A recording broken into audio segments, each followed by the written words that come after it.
Every billionaire dollar started with teenage tears. What you're about to witness is the most extraordinary transformation in sports history. A story so impossible, so perfectly orchestrated by fate and fury, that if it were fiction, you'd call it unrealistic. This is how a rejected 15-year-old boy became the richest player in NBA history, worth more than entire franchises, worth more than most countries' GDP. But here's what nobody tells you about Michael Jordan's billions. It almost never happened. October 1978, Laney High School, Wilmington, North Carolina. A piece of paper changes everything. The varsity basketball roster is posted. 15 names, 15 dreams realized. But one name is missing. One future billionaire is told he's not good enough. Michael Jordan stares at this list for what feels like hours. His name isn't there. At 5 foot 10 inches, he's deemed too small, too weak, too ordinary. That night, he goes home and cries. But here's the thing about rejection that most people don't understand. It's not the end of your story. It's the beginning of your revenge. Disappointment to me, to win, you got to lose.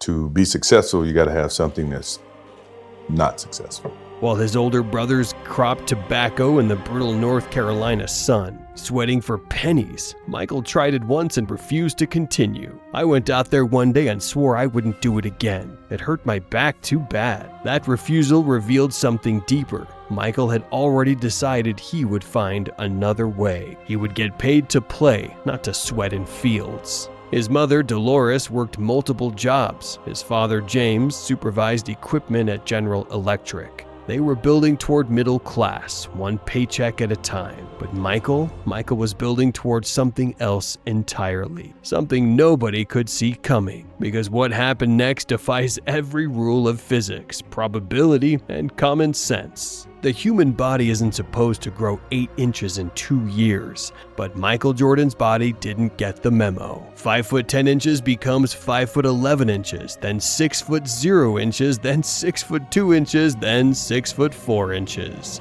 then 6 foot 6 inches. Are you the tallest one in the family? Not as tall? How does that work? I'm the tallest. My father's about 5'10", my mother's about 5'5". Whoa. Everyone else is about 5'6 and a half, 5'7".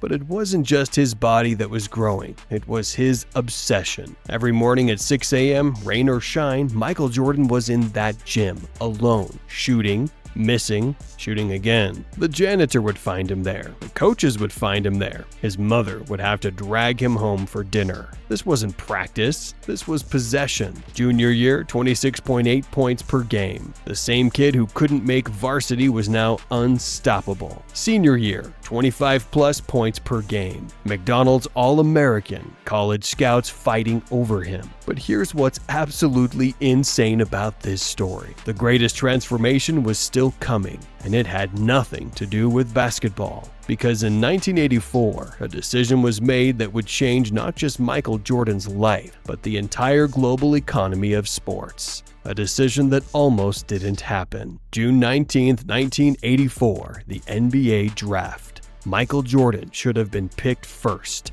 He wasn't. He should have been picked second. He wasn't. What happened next would haunt 2 franchises forever and create the richest athlete in history. Third pick, Chicago Bulls, Michael Jordan. 7 years, $6 million.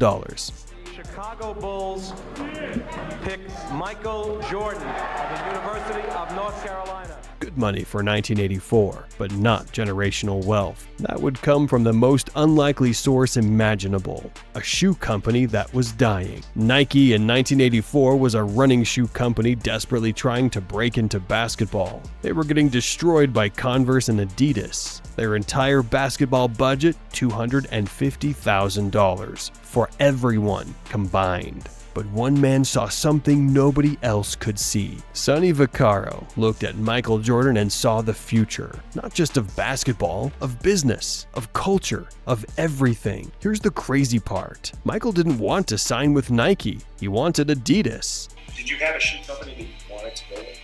That was Adidas.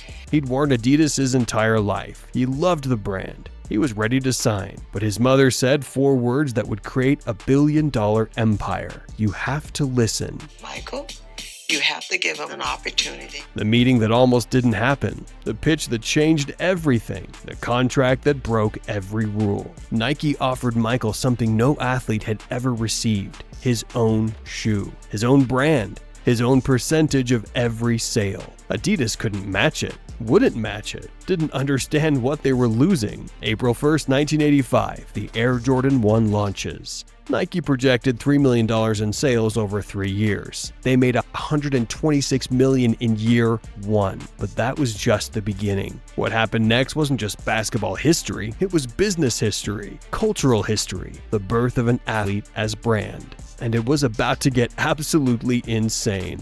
6 NBA championships, 5 MVP awards, 14 All-Star games, the highest scoring average in NBA history. But here's what's mind-blowing. Michael Jordan's basketball career was just the opening act.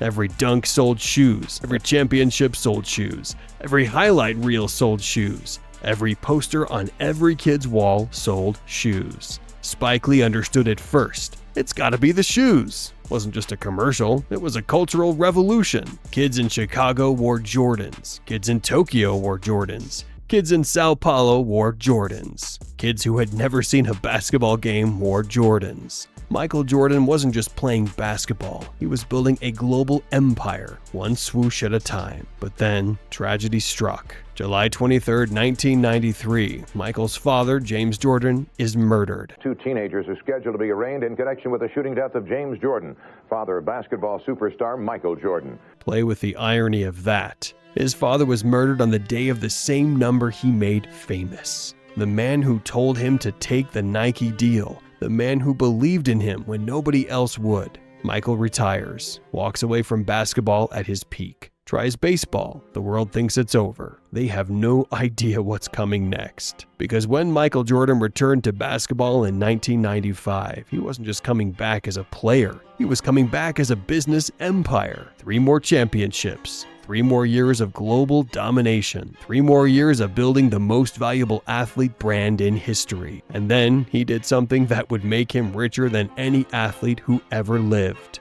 Michael Jordan retired from basketball in 1998. Michael spoke to me about losing a little of the zest for the game and wondering about how long he would play. His playing career was over. His earning career was just beginning. What happened next would redefine what it means to be wealthy. Here's a number that will blow your mind. Michael Jordan earns more money now, retired for over 20 years, than he earned in his entire NBA career. Every year, without playing a single game. How is that possible? The Jordan brand generates $7 billion in annual sales for Nike. $7 billion. Michael Jordan gets a percentage of every sale, every shoe, every shirt, every hat, every sock. $250 to $350 million per year in royalties alone. But that was just the beginning of his business empire. 2010, Michael buys the Charlotte Hornets for $175 million. People call him crazy. Who wants to own a struggling NBA team? 2023, he sells his majority stake for $3 billion. Yep, $3 billion. One investment, nearly 2,000% return. But wait, there's more. DraftKings, NASCAR team ownership, Coro Tequila, real estate empire worth $60 million, restaurants, investments in everything from esports to streaming platforms. Michael Jordan didn't just become rich, he became a one-man economy. Current net worth $3.5 billion. But here's what makes this story truly extraordinary. He's giving it back. $100 million committed to racial justice causes, health clinics in Charlotte, educational programs, Make-A-Wish donations. The kid who was rejected is now lifting others up. The teenager who cried himself to sleep is now changing lives around the world. But perhaps the most incredible part of this entire story is this. It all started with a piece of paper, a roster, a rejection. That 15-year-old boy crying in his room had no idea he was about to build the blueprint that every modern athlete follows. LeBron James's billion-dollar Nike deal, Michael Jordan's template, Tiger Woods' endorsement empire, Michael Jordan's playbook. Serena Williams' business ventures, Michael Jordan's inspiration. He didn't just become the richest player in NBA history, He became the architect of athlete wealth, from rejection to redemption, from teenage tears to billion-dollar empire. Sometimes the kid who doesn't make the team ends up buying the team. Your rejection is not your reality. It's just redirection. Dreams are waiting for you to grow into them. The question is, what dream are you still chasing? Michael Jordan's story proves one thing: your biggest setback can become your greatest comeback. What setback is waiting to become your empire? If the story inspired you, hit that subscribe button, share your biggest rejection in the comments below. And remember, every $1 billion starts with believing in yourself when nobody else will. What dream will you chase today?